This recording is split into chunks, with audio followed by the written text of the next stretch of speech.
여러분 안녕하십니까? 오늘 오전 주일 예배를 시작하겠습니다. 베드로전서 2장 11절로 15절까지. 오늘 제목은 그리스도인의 정치 참여에 대해서입니다. 제목이 그렇습니다. 그리스도인이 현실 정치에 참여하는 문제가 요즘처럼 이렇게 현실로 다가오는 시기는 없습니다. 과연 어떤 자세를 취해야 될지를 오늘 본문 말씀을 중심으로 살펴보도록 하겠습니다. 먼저 지난주는 예수님께서 아담이 잃어버린 하나님의 나라를 되찾기 위해서 고난을 당하시고 부활하심으로써 승리를 얻었다고 말씀드렸죠. 그리고 그 하나님 나라가 완전히 쟁탈이 될 그 기간 동안 그 전쟁을 그리스도인의 손에 위탁했다고 하셨습니다. 이 전쟁은 승리가 보장되는 전쟁입니다. 예수님은 십자가의 사랑으로 이 세상의 악한 권세를 제압하셨어요. 그래서 그것이 바로 그들에게 가장 무서운 전략인 거로 그리스도인이 전쟁에 나와서 그 악한 자와 승리하려면 예수님의 본을 따라야 된다고 말씀하셨습니다. 우리는 왕같은 대제사장으로서 거룩한 임무에 부름받은 아주 귀한 존재임을 지난 시간에 말씀을 드렸습니다. 무거운 책임감을 가지고 하루하루를 사셨을 줄 믿습니다. 오늘 본문은 11절부터 15절 짧은 내용인데요. 여기서 인간 정부에 대한 복종에 관한 문제가 대두되어 있습니다. 11절, 12절 제가 한번 다시 읽겠습니다. 사랑하는 자들아, 타국인 같고 순례자 같은 너희에게 권고하노니 혼을 거스려 싸우는 육신의 정욕들을 멀리하라. 이는 너희가 이방인들 가운데 행실을 바르게 하여 그들이 너희에게 악을 행하는 자라고 말하다가도 너희의 선한 일들을 보고 감찰하시는 그날에 그들로 하나님께 영광을 돌리게 하려 하니라. 타국인 같고 순례자 같은 이런 표현을 했죠. 우리가 타국인 같고 순례자 같다고 그랬습니다. 타국인이요 순례자입니까? 아니면 타국인 같고 순례자 같은입니까? 성경 그대로 본다면 같은이죠. 이것은 무슨 뜻이냐면 우리는 이중적 신분이다 하는 거죠. 신분적으로는 이중 국적자입니다. 인간적으로 이 땅의 나라의 시민이기도 하며 또 하나님의 나라 장차 영원한 그 날에 또 시민이기도 합니다. 이중 국적자임을 알아야 됩니다. 그래서 우리는 타국인이요 순례자라고 이렇게 직접적으로 하는 자체 이 땅하고는 상관없어요 이렇게 선언하는 것처럼 됩니다. 많은 보수주의, 근본주의 교회에서 많은 오해가 있습니다. 오늘 그것을 바로잡으려고 하는 것입니다. 우리는 타국인간 이중적인 정부에 속해 있기 때문에 이 땅에서 살면서도 또 보다 더 온전한 하나님 나라를 위해서 사는, 그래서 이 땅에서의 삶의 형태, 그 모습이 그렇게 보이는 거지 이 땅하고 무관한, 이 시민하고는 무관한 그런 존재는 아니라는 거죠. 그런 것뿐만 아니고 본질적으로 우리 내적으로도 옛사람과 새사람을 동시에 가지고 있는 아주 갈등 구조를 가지고 있는 존재입니다. 그렇게 되니까 우리 삶의 영역이 또 이렇게 나눠지죠. 개인적인 삶에 있어서 우리가 이루어야 될 선이 있죠. 공공의 삶도 있는 것입니다. 공공의 삶. 개인적인 삶, 공공의 삶, 이거 다 고려를 해야 되는데 그리스도인들이 너무 단순한 것 같아요. 너무 생각하기 싫으니까 무조건 단순한 것만 추구하다가 상당히 영적으로 실수를 하는 그런 경향이 있습니다. 첫째로 이 국가, 나라라고 하는 것은 누가 세웠느냐. 많은 사람들이 일부 이것은 마귀가 세웠고 우리와 상관없는 존재라고 생각을 하는 사람이 많습니다. 그러나 분명히 아셔야 될 것은 이 국가, 나라는 하나님이 세우셨습니다. 이 국가에 대한 성경적 정의를 먼저 분명히 하고 이걸 기본 전제하에서 이 성경을 읽어야 이것이 왜곡되지 않죠. 이런 성경적이지 않은 이런 선입견을 깔고 성경을 읽으면 완전히 다른 해석이 나오는 겁니다. 그럼 성경은 국가에 대해서 어떻게 말씀하시는가? 지난 시간에도 살펴봤듯이 신명기 32장에 분명히 하나님께서 각 나라를 세워주셨다고 말하는 것입니다. 한번 찾아보겠습니다. 다시 신명기 32장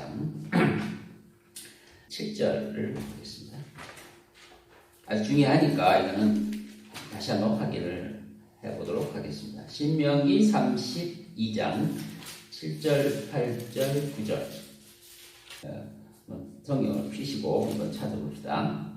7절부터 읽겠습니다.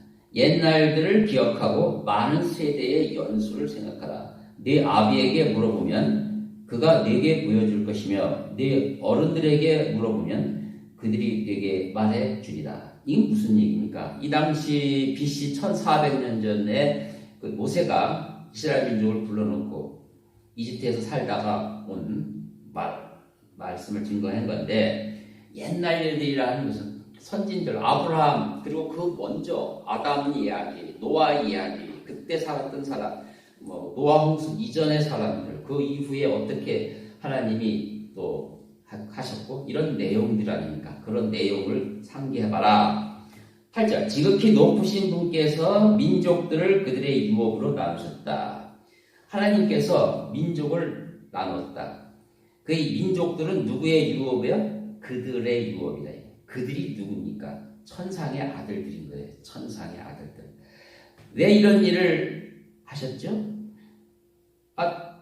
흩어져서 세상에 번성해서 아담에게 명한 그 에덴의 계획을 이루라고 기회를 한 번 더 줬는데 인간들이 말을 안 듣죠. 그 노아 홍수를 당하고도 말을 안 들어요. 그래서 바벨탑을 쌓으니까 언어를 혼잡게 하고 민족들을 나눠서 언어가 다른 것이 곧 민족의 수가 되겠죠. 언어를 나눠서 이제 흩어보내신 거죠. 아주 강제로 흩어보내시는데 거기에 그 민족들을 유업으로 줬다 그랬죠. 누구에게? 그들에게. 이 천상의 아들들인 겁니다. 그들에게 민족들을 유업으로 줬습니다. 그 중에 한 민족은 하나님의 분깃으로 삼았다는 거죠. 9절. 이는 주의 분깃은 그분의 백성이요 야곱은 그분의 유업의 목이라. 하나님의 유업은 이스라엘 민족이고 나머지 유업 다른 민족들은 그들의 유업이에요. 근데 이들이 어떻게 했다는 거예요? 이들이 타락한 거죠. 43절을 한번 더 보겠습니다. 43절 같은 장. 오 너희 민족들아 주의 백성과 함께 즐거워하라. 이는 주께서 자기 종들의 피를 갚으실 것이요 주의 대적들에게 복수하실 것이나 자기 땅과 자기 백성에게는 자비를 베푸실 것이다. 뒷부분에는 하나님이 매우 화가 나시는 부분이 있죠.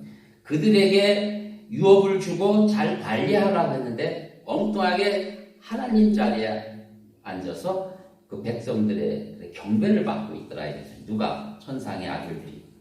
그래서 근데 그들은 이제 심판이 정해졌는데 그걸 따르는 백성들이 이제 하나님을 제끼고 이제 그들을 신으로 섬기고 그래요. 그게 이방 신들이에요. 근데 하나님의 분깃인 하나님의 백성마저도 그를 따르니까 하나님이 질투가 불릴 일어나서 반드시 심판하리라고 하신 것이고 그렇게 이제 말씀을 하신 거예요. 여기서 이제 무슨 얘기냐면 국가는 하나님이 주권 아래 세워주신 거예요. 그리고 그 서브 왕을 권세자를 보내주셨어요. 영적 존재죠. 그럼 그 아래는 또 백성들의 왕이 또 있겠죠. 백성의 왕을 지배하는 건 그 천상의 그 아들들이 지배하고 그들이 하나님한테 잘 맞게 인도하고 보고도 하고 하나님께 보고도 하고 했어야 되는데 그렇게 안 한 거죠. 그래서 지금은 이제 많은 나라의 그 나라를 수호하는 이런 영적 존재들이 상당히 타락을 해서 사탄 편에 들었는데, 그렇다고 이 국가는 하나님 거가 아닌 게 아니라는 거죠. 여전히 하나님 장중에 있어요. 이 국가를 상대로 그렇게 얘기를 하지만 개인적으로도 봅시다. 개인적으로 모두 불신자들하니까 하나님의 자녀를 떠난 자지만 하나님을 떠난 자이기 때문에 그들은 하나님이 제거하고 버리고 관심도 안 갖고 이렇게 말하지 않잖아요. 개인적으로도 그렇듯이 나라도 마찬가지예요. 나라도 하나님이 세워주신 것을 하나님 나 이제 포기할래 하고 말하지 않는 한 국가는 하나님 주권 아래에 있는 겁니다. 그 토대 아래서 잘하라고 하는 그 지도자들, 영적 지도자든 이 땅의 지도자든 잘하라고 하는 그들이 하나님 말을 안 듣고 불순종하게 되면 거기에 심판과 재앙이 동반하는 거죠. 여전히 하나님이 지켜보고 또는 간섭하시고 관리하시는 거예요. 이런 전제하에서 이제 볼 때 우리 본문으로 다시 들어오면 달라지는 거죠. 내용이. 본문으로 들어봅시다. 13, 14절. 주를 위하여 인간의 모든 법령에 복종하되 권세 있는 왕에게나 혹은 악을 행하는 자들을 권하고 선을 행하는 자들을 칭찬하라고 그가 보낸 관리들에게 하라. 그러니까 말 그대로 하나님을 위해서 복종하라는 거예요. 누구 말에? 인간들의 모든 법령에 복종하라. 권세 있는 왕에게도 복종하고 또 이제 관리들에게 복종하라. 근데 여기 보면 정의가 있잖아요. 정의가 분명히 있잖아요. 어떤 거예요? 악을 행하는 자를 벌하고 선을 행하는 자를 칭찬하는 이 정의에 입각해서 그들에게 순종하라고 말씀하는 것입니다. 치리자, 그 대통령 혹은 왕은 그 나라를 다스릴 때 제일 먼저 하는 게 뭐죠? 법을 정하는 거죠. 법령을 제정하는 거예요. 여기에 그 나라의 운명이 결정돼 버려요. 그 법령이 하나님의 뜻을 반영하는가, 하나님 뜻에 반대하는 법을 만들어서 관리하느냐, 여기에 따라서 그 나라 운명은 결정돼 버리는 거예요. 하나님이 나라를 주관한다는 확고한 믿음이 있다는 사람은 이 사실을 알아야 돼요. 하나님은 여전히 인간 정부에 대한 자신의 주권을 행사하고 계십니다. 그리고 어떻게 하나 보고 계십니다. 창세기 9장 6절에 보시면요. 이거 찾지 않고 제가 읽어보겠습니다. 거기 이런 말씀이 나와요. 사람의 피를 흘리는 사람은 사람에 의해서 자기 피도 흘려지게 되리니 이는 주께서 하나님의 형상대로 사람을 지으셨습니다. 그 노아가 이제 방주에서 나와서 제사를 지내니까 하나님께서 처음으로 하신 말씀이 그거예요. 사람의 피를 흘리는 사람. 그 사람들이 이제 번성할 건데 살다 보니까 승진이 나서 죽일 수도 있죠. 피를 흘리는 거예요. 살인이 일어나는 겁니다.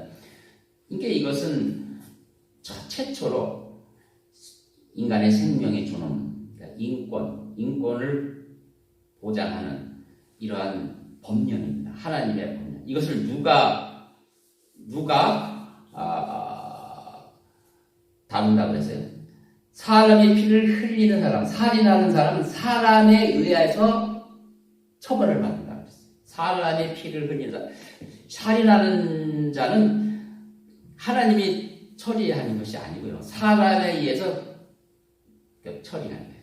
사형제도를 처음에 얘기하는데 이것이 하나님이 인간을 다스릴 때 너희들이 법을 만들어서 사람이 치리자가 세워져서 그렇게 관리하라 이런 뜻입니다. 이게 헌법이에요. 이건 헌법의 가장 기본적인 성경적 근거예요. 그러면 헌법은 어떻게 만들어야 됩니까? 기본권, 인권의 보장, 생명의 보장을 기본으로 하는, 그리고 자유로운 삶을 보장하는 법이 만들어져야 이게 하나님이 인정하는 나라인 것입니다.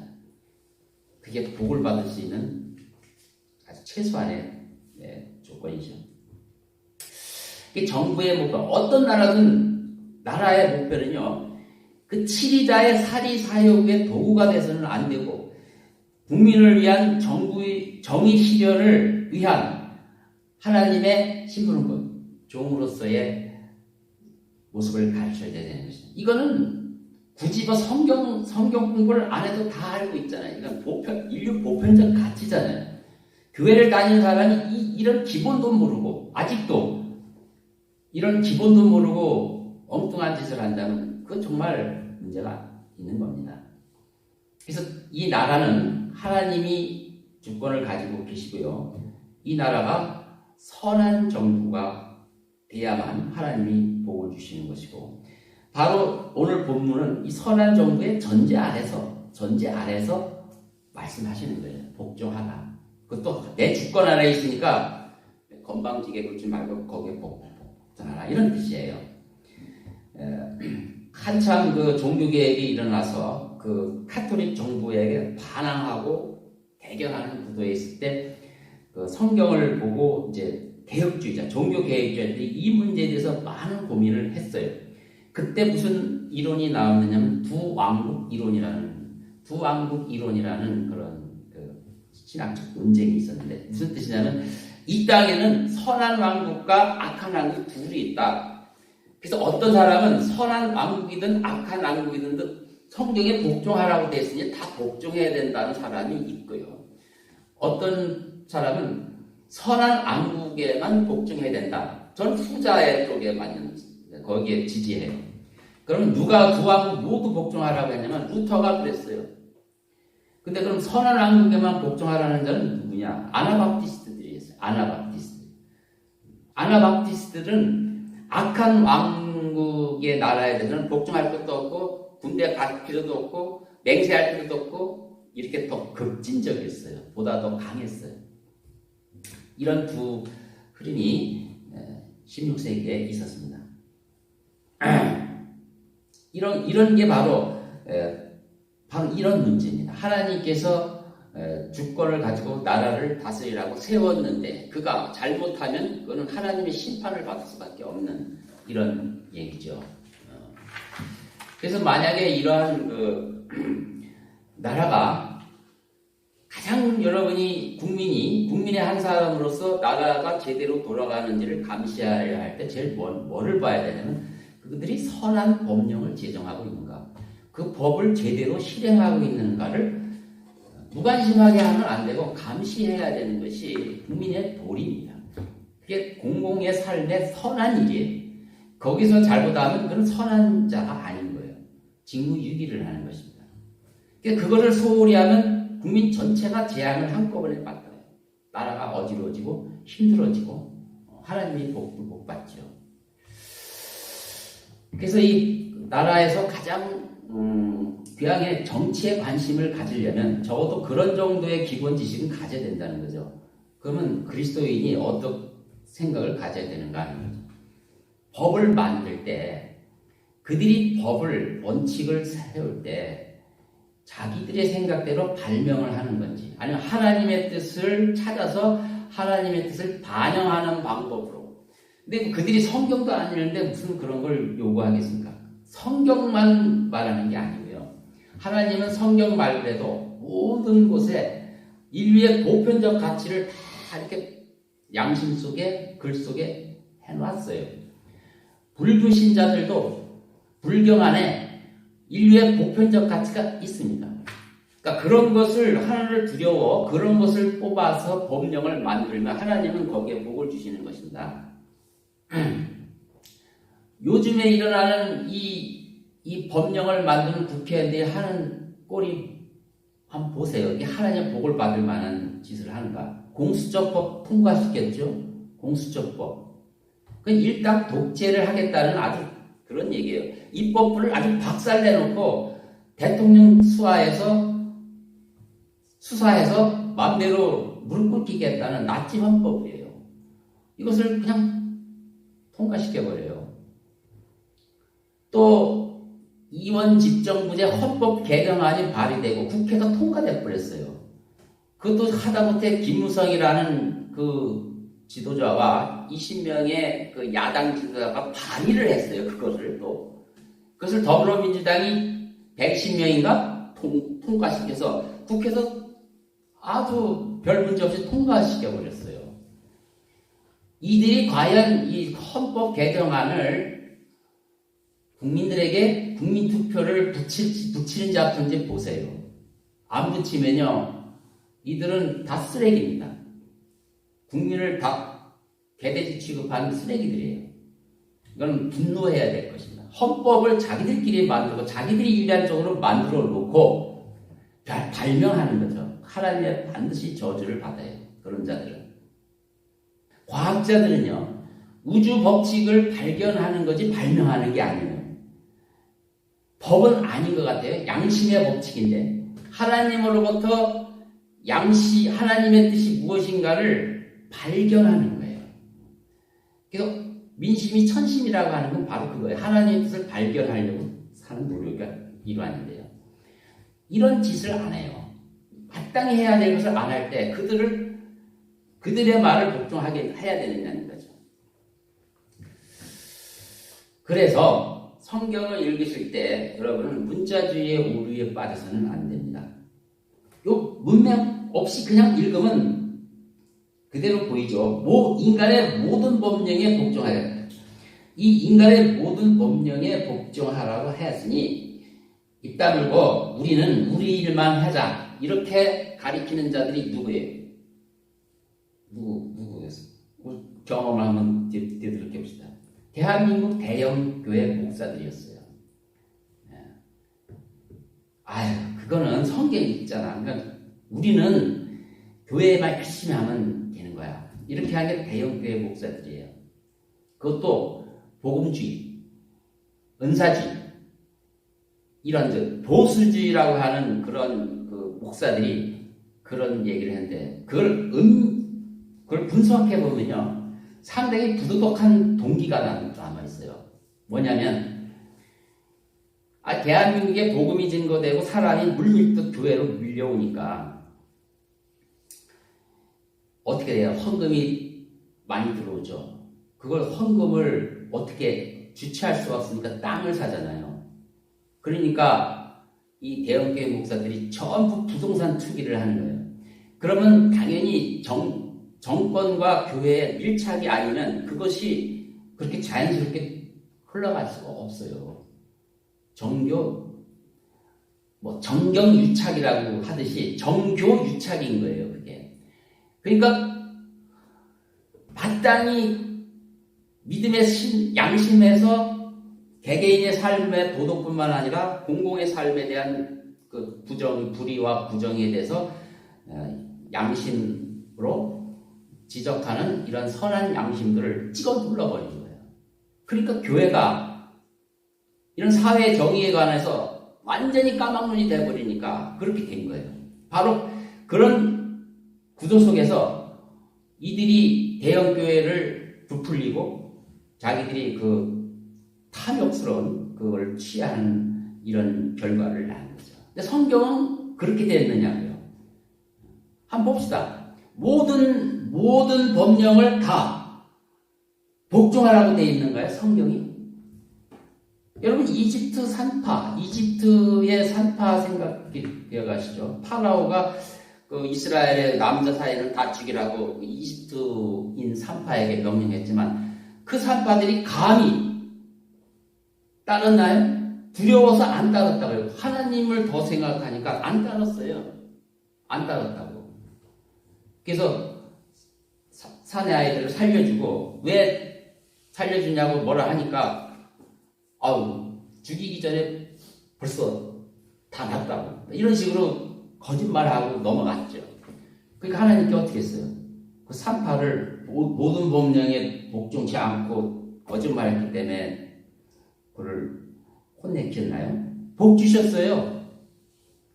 파라오의 그 법령에 거부한 그 산파를 복을 주셨다고요. 이런 예는 성경에 수없이 많습니다. 다니엘과 그 세 친구들을 살펴보십시오. 그들은 왕들에게 굉장히 충성했고 반듯하게 살았어요. 그러나 왕의 명령, 신상에 절하라, 그건 절대로 목숨 걸고 안 했잖아요. 결국 그걸 트랩을 거는 원수들은 오히려 하나님이 벌을 내리고 오히려 그들을 하나님이 세워주셨잖아요. 무조건 다 복종하라는 말은 성경에 없습니다. 성경뿐만 아니고 기독교 역사에서도 그런 예는 수없이 많습니다. 30년, 1618년에 일어나는 그 유럽의 30년 전쟁이라 30년 동안 전쟁을 일으켰는데 유럽 합스부르크 그 가문의 그 로마 카톨릭, 친로마 카톨릭 그 왕족들이 개신교, 그때 막 그 종교개혁이 일어나는 순간이잖아요. 아나바티스트도 막 일어나고 이럴 때 그냥 법이요 하면서 이제 그들을 핍박을 했을 때 이제 북쪽에 유럽 북쪽 쪽은 이제 그 지방의 그 왕들이 나름대로 로마 카톨릭을 거부하고 그거는 명령을 따를 수 없어 하고 이제 반기를 들이다 보니까 이게 자연스럽게 전쟁이 일어난 거예요. 30년 전쟁이죠. 그 로마 카톨릭 국가가 왜 법을 너희들은 어기느냐, 법에 대한 복종을 하라라고 했을 때 이 말씀을 드리고 이제 칼날을 들이댄 거예요. 거기에 거부를 한 거죠. 결국 30년 전쟁이 일어나서 많은 사람이 죽었는데 저항하잖아요. 그래서 프로테스탄트라는 말이 거기서 나온 거예요.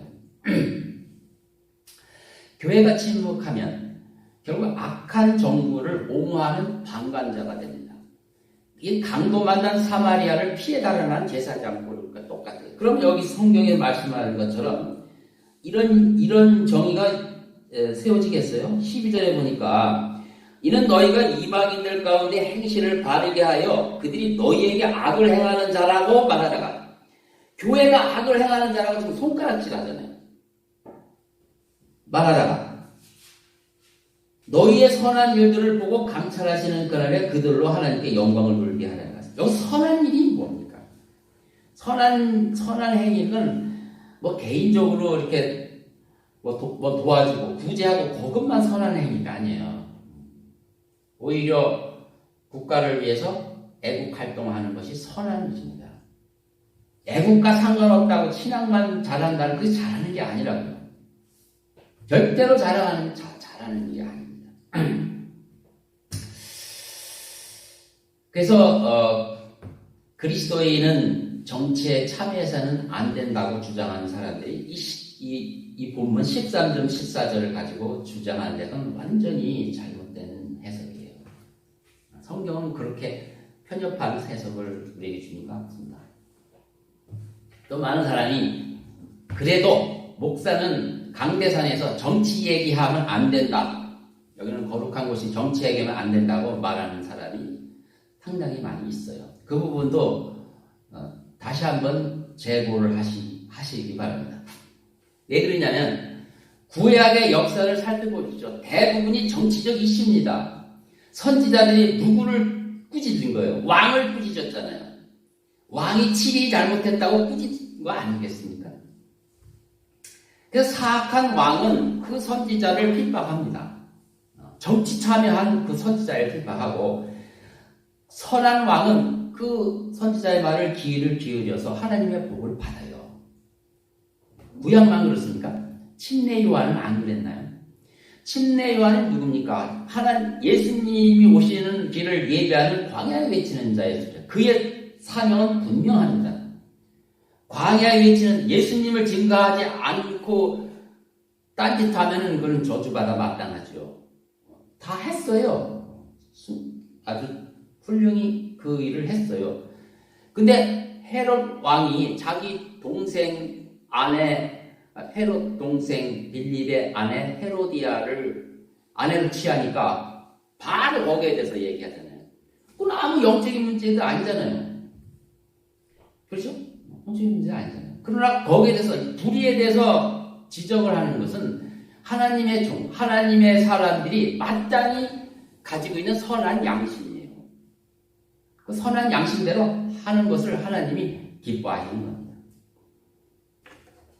너무너무 편의주의로 그렇게 사람이 하는 부도덕한 동기가 있는 거예요.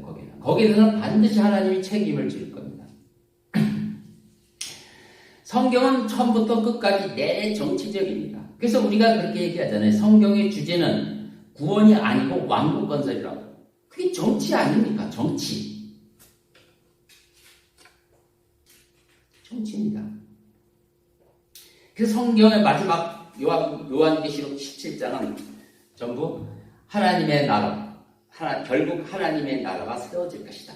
마지막 결론이 정의 실현입니다. 정의, 이상적인 국가, 모든 백성들이 눈물 안 흘리고 잘 사는 나라, 정치적 이슈잖아요. 성경의 주제도 정치입니다. 그런데 교회에서 정치 얘기하지 마라? 성경의 가장 중요한 정치적 이슈를 제거하는 그 자는 누구예요 도대체?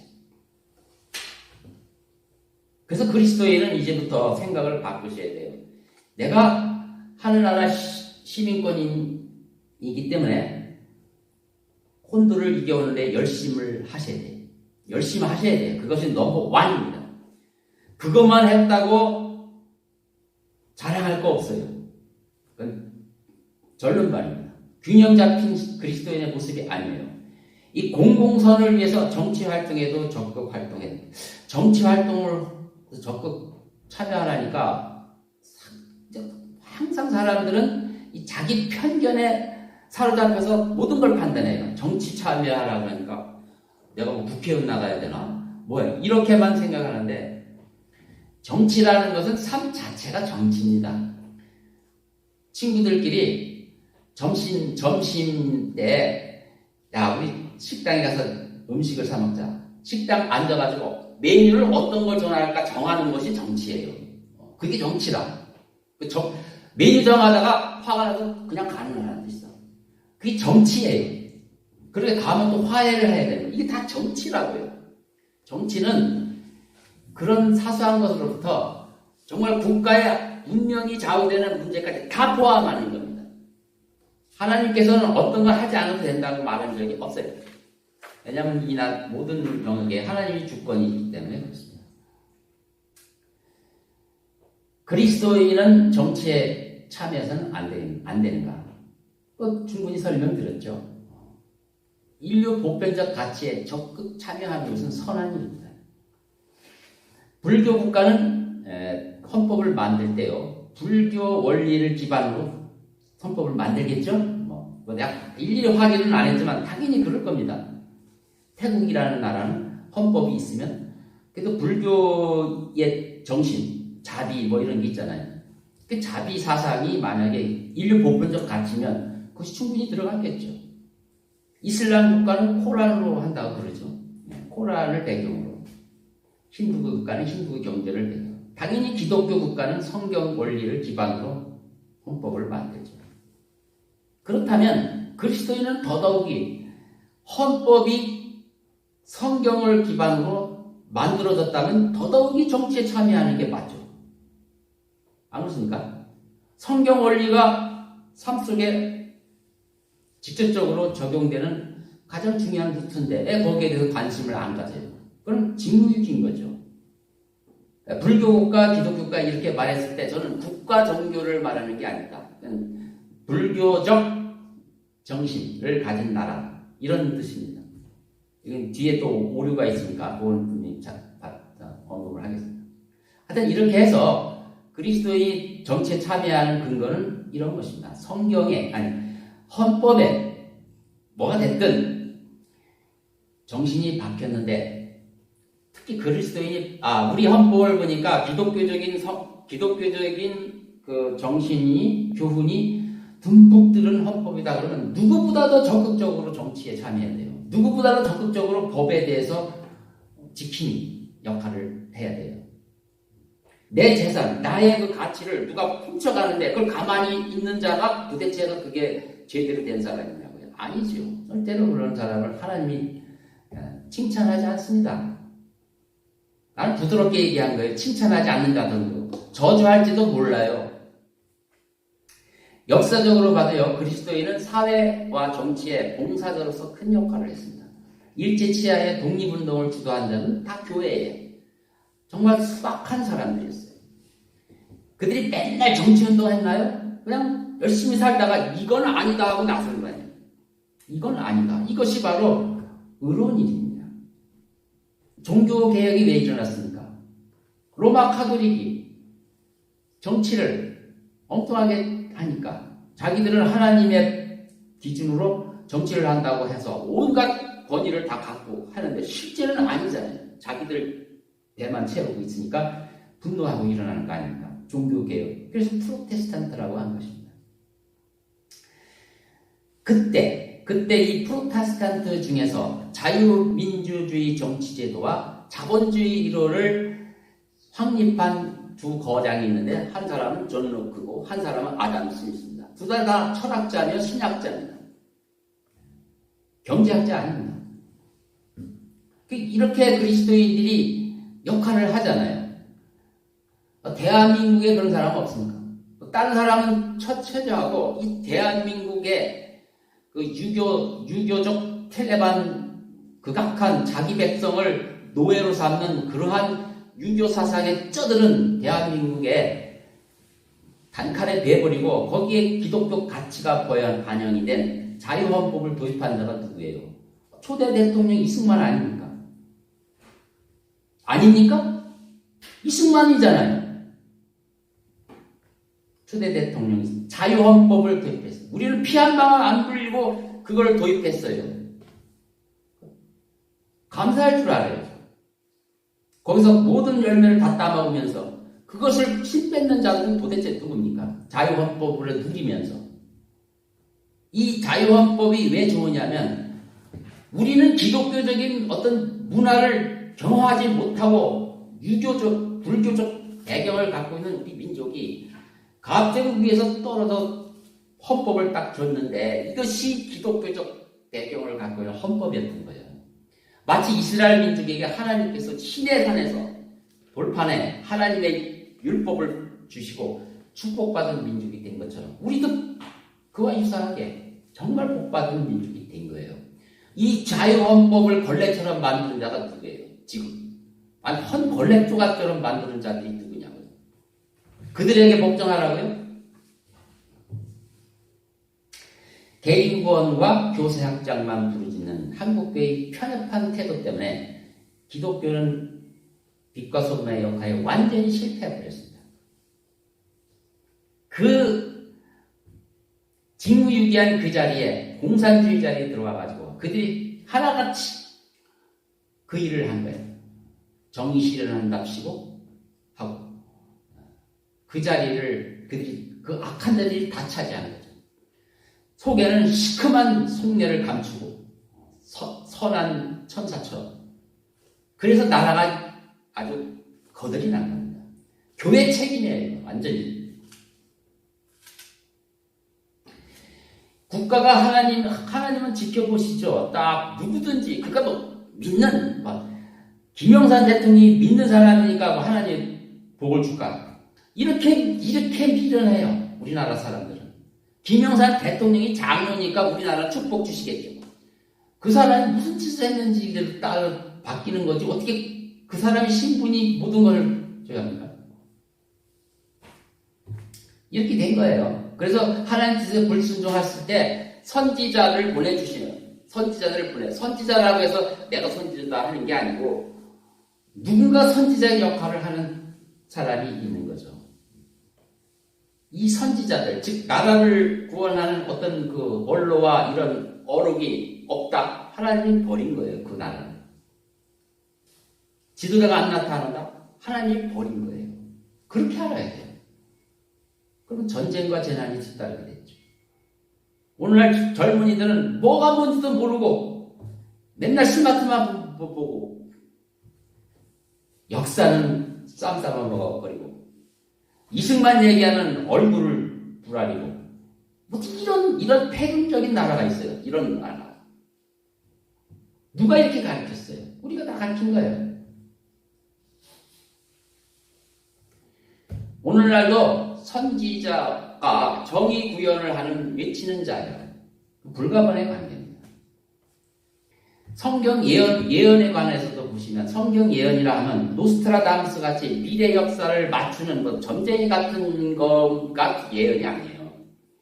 구약의 예언을 쫙 보면 하나님의 통치에 정의 실현을 하지 않았을 때 선지자들이 나타나서 심판을 경고하냐. 그 미래를 시간 딜레이를 주고 미리 얘기하니까 이것이 마치 예언같이 들리는데 이건 정치적 선언이에요.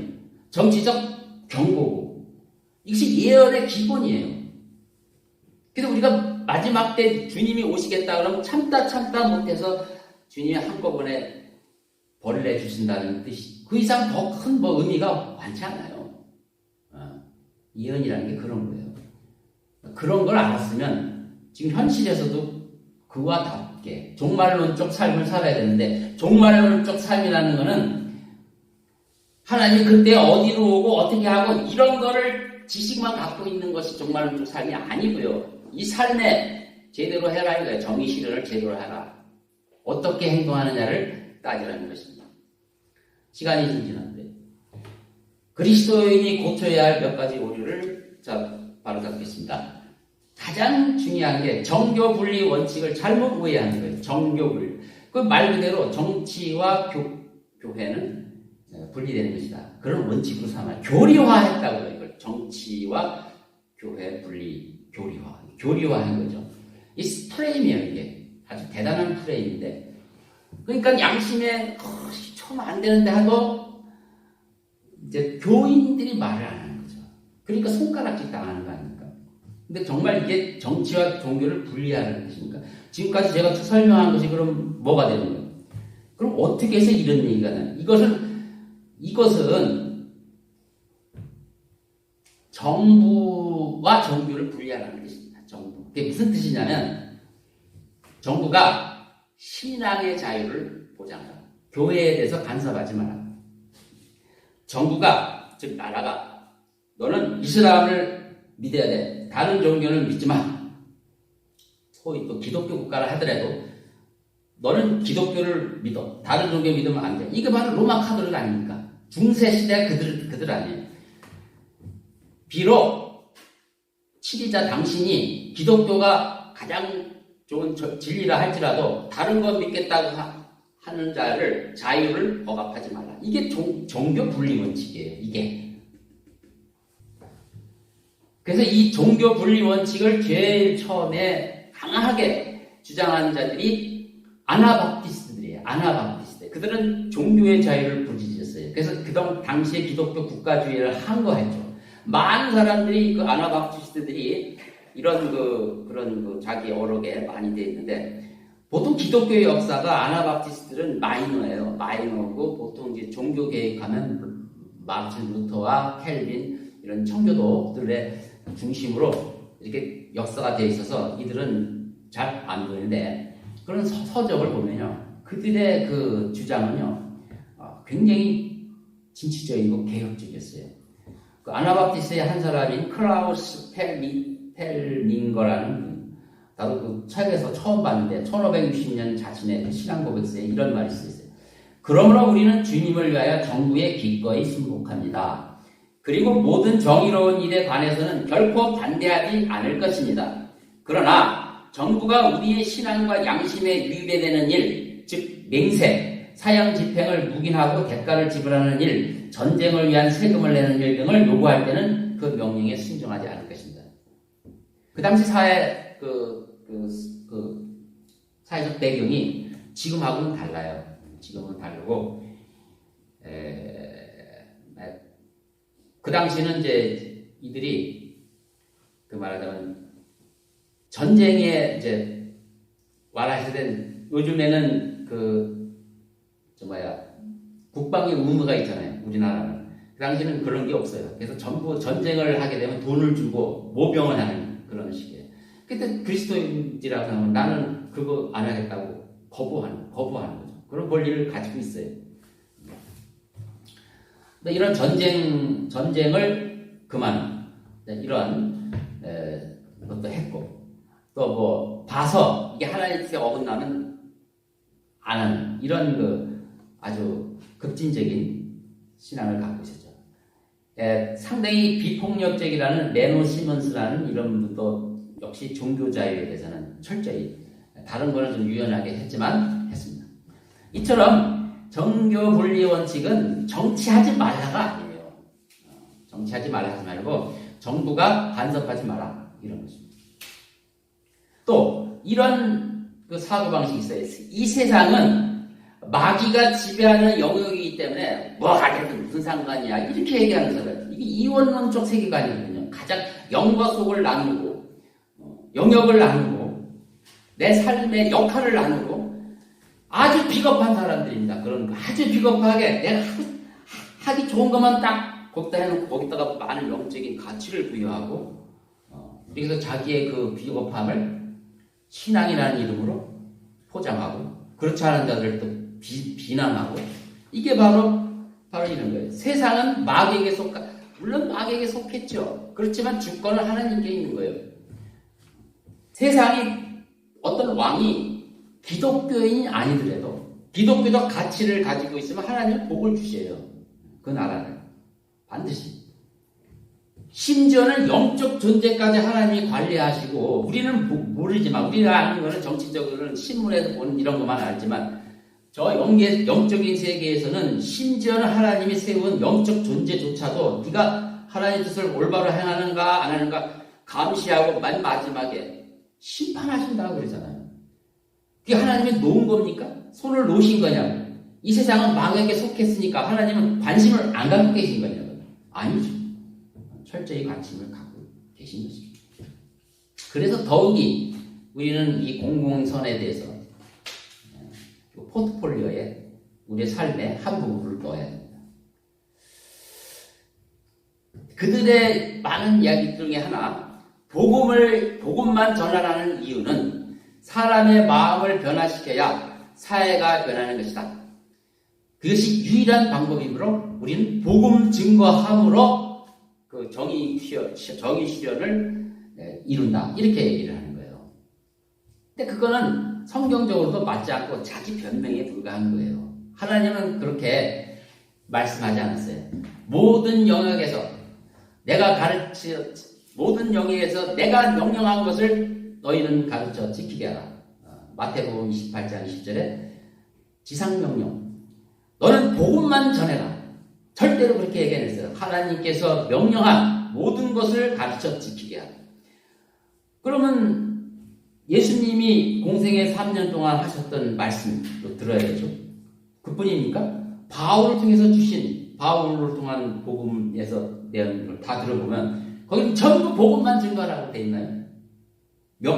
명령한 것들을 가르치고 지키라는 것이 복음만 증거하는 게 되어 있나요? 오늘 본문 말씀도 있네요. 베드로. 이걸 포함해서 모든 영역에 균형 있게 증거하라. 나누지 마라. 성과 속을 나누지 마라. 영과 육을 나누지 마라. 다 연결되어 있는 거고. 그래서 우리가 하나님에서 예수님도 병자를 고치시잖아요. 복음을 증거하시면 병자를 고치시고 배고픔도 채워주시지만 이것이 그냥 병자 고친 건 그뿐이야. 이게 아니고 이게 전부 연결이 되잖아요. 영적인 거하고. 우리가 하나님이 아닌 이상 어떻게 영적인가 세속적인가 가치를 판단하면서 나누겠어요? 우선순위를 정하겠어요? 그분이 하라는 걸 다 하는 거죠. 다 하는 겁니다. 그리고 우리가 그렇게 했을 때 사소한 거 한 것 같지만 영적으로 굉장히 중요할 수 있는 이런 평가는 그날 하는 거예요. 그날. 그렇죠? 이게 우리가 얼마나 잘못되어 있는지를 성경을 통해서 살펴보시고 우리를 고쳐야 됩니다. 이제 그리스도인은 바로 잘 처신해야 됩니다. 그러면 무엇을 해야 됩니까? 이러한 각자의 그 삶을 통해서 실천해야 할 사람들은 우선 첫째, 이런 생각부터 없애고요. 준비를 하셔야죠. 전혀 준비하지 않고 있다. 그럼 뭐 하면 돼? 이렇게 질문하는 거는 참 성실한 태도가 아니죠. 그동안 안 했던 거는 이런 잘못된 프레임 때문에 안 한 거잖아요. 그럼 그걸 거두고 다시 나의 삶의 포트폴리오에 넣으라고요. 그럼 여러 가지가 있겠죠. 어떤 분은 그래요. 생각은 우주처럼 하고 행동은 골목에서 하라. 이런 말이 있어요. 그러니까 내가 할 수 있는 거를 하는 거예요.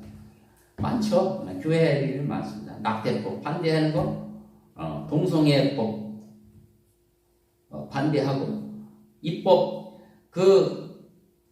국회의원들이 말도 안 되는 입법을 계속 청원했을 때 그 반대 거부 운동도 하고 이렇게 하는 거예요. 각종 건전사회 운동에 교회가 이제 참여를 해야 됩니다. 참여해야 돼요. 우선순위를 두고 시간 관리를 하고 가중치를 둬서 해야 됩니다. 그리고 이런 이 세상 나라에 대해서 이방인처럼 살지 말고 우리가 타국인과 순례자가 아니고요. 타국인 같고 순례자 같은 것 뿐이에요. 그러니까 여기서는 우선순위가 있다는 걸 말하는 거고 그렇다고 그걸 다 무시해버리면 세상 사람들이 욕한다는 거죠. 12절에 나오잖아요. 악을 행하는 자라고 말하는 거예요. 바울은 자신의 로마 시민권을 적극 활용했습니다. 그걸 아무것도 아닌 거는 취집하지 않았고 로마법을 존중했고 자기 억울함을 시저에게 호소했습니다. 바울은 이렇게 두 가지를 다 시민권을 풀로 활용을 했어요. 이게 현명한 태도입니다. 그리고 결코 세상 법령을 방관적인 태도, 무시하는 태도를 갖지를 않았다는 거죠. 자, 그래서 충분히 오늘 설명을 드렸습니다. 이런 극단주의의 오류에 빠지지 마시고 그러나 질적인 차이와 우선순위는 분명히 가지고 계셔야죠. 왜? 그리스도인은 전혀 새로운 창조 세계의 새로운 시민입니다. 지금까지 개인 구원에만 몰두한 삶의 태도는 뭐와 같으냐면 새로운 창조 세계에 어떻게 들어가야 되느냐를 집착한 것 같은 겁니다. 어떻게 들어가는 거에 대해서도 모르니까 이 세상이 하도 형편없으니까 어떻게 들어가는 거에 대해서 분명히 하고 하는 거 잘하는 것입니다. 그것만 다가 아니라는 거죠. 그러면 그때 그 새로운 창조 세계, 새로운 그 세상, 새하늘과 새 땅에 들어가서 영원히 살아야 되는데 그때 어떻게 살아야 될까 하는 것도 훈련을 해야 되는데 그것이 바로 현실에서 훈련을 하는 것이다. 그러면 새로운 세계는 지금 세상하고 전혀 다른 원리, 전혀 다른 도덕일까요? 인간의 보편적 가치는 그래도 이어가는 것입니다. 인간의 보편적 가치는 사랑해야 되고 섬겨야 되고 이런 거 다 이어가는 거예요. 여기서 그거를 제대로 못하는 자가 어떻게 거기서 제대로 잘할 수 있어요? 안 되는 거죠. 여기서 훌륭하게 사는 사람, 세상에서 훌륭하게 역할을 할 때 저 세상에서도 훌륭한 삶을 살 수 있는 것입니다. 이렇게 해서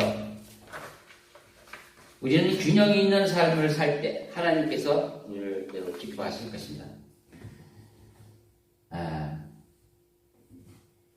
이제 말씀을 마무리하겠습니다.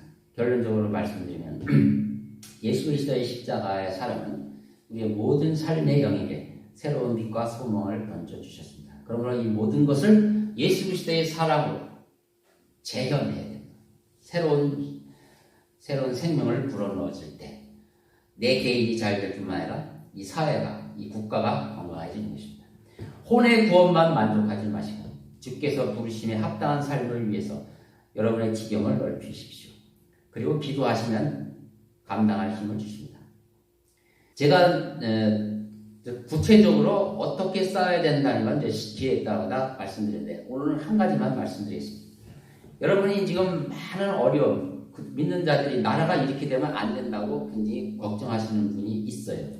근데 한 가지 분명한 사실을 말씀드리면 분명히 싸움이 치열하게 벌어지는데 적이 누구고 우군이 누군지를 모르는 상황에 처해 있음을 말씀드립니다. 그러나 이것만은 분명합니다. 우리 국지전이 아니라는 사실, 세계 대전이와 같은 것인데 글로벌리즘과 내셔널리즘의 치열한 싸움이 벌어지고 있다는 건데 사람들이 그걸 느끼지를 못해요. 영적 전쟁이라 그런 거예요. 이게 영적 전쟁은 혈과육의 싸움이 아니고 이런 싸움이기 때문에 느끼지 못하고 안 보이지만 영적인 사람은 봐야 되는 거예요. 글로벌리즘과 내셔널리즘의 철저한 싸움이에요. 그래서 미국 같은 그냥 싸운다 이렇게만 보지 말고 미국도 글로벌리스트가 있고 내셔널리스트 있고 중국도 글로벌리스트 있고 이게 복잡하게 되어 있는 겁니다. 그러니까 거기서 이런 기준을 삼으시고 이제 깨어서 이런 싸움에서 우리는 승리하셔야 돼요. 이것도 정치 참여예요. 승리편, 우구편에 들어야지. 그거는 내가 천국 가는 거와 상관없다고 해서 마음대로 지가 하고 싶은 대로 하고 되는 게 아니에요. 절대로 그거는 올바른 태도가 아닙니다. 하나님이 기뻐하시는 자세를 가지셔야 돼요. 이런 식으로 해서 이제 앞으로 점점 이 정치적 역량, 시대를 분별하는 역량을 키워나가시기 바랍니다. 이런 프레임을 거둬야 여러분이 각자 배우실 수 있지 않습니까? 여러분 충분히 저희 말뜻을 믿음으로 받으신 줄 알고 올바른 길을 그리고 올바른 판단을 하실 줄 믿습니다. 자, 오늘 말씀을 여기까지 마치겠습니다. 제가 기도하고 마치겠습니다. 하나님 아버지 참으로 감사합니다. 오늘 본문 말씀에 인간의 모든 법령에 복종하라는 이 성경 말씀에 대해서 많은 사람들이 왜곡하고 잘못 이해한 것들을 오늘 여러 가지 경험을 들어서 설명을 했습니다. 많은 성도들이 잘 깨닫기를 원합니다. 하나님께서 역사하셔서 그들의 잘못된 생각을 가졌다면 오늘을 계기로 버리게 해주시고 새로운 자세로 이와 같이 이 공공선에 대해서도 삶의 한 의무로 받아들일 수 있도록 도와주시옵소서. 우리 주 예수 그리스도 이름으로 기도합니다. 아멘.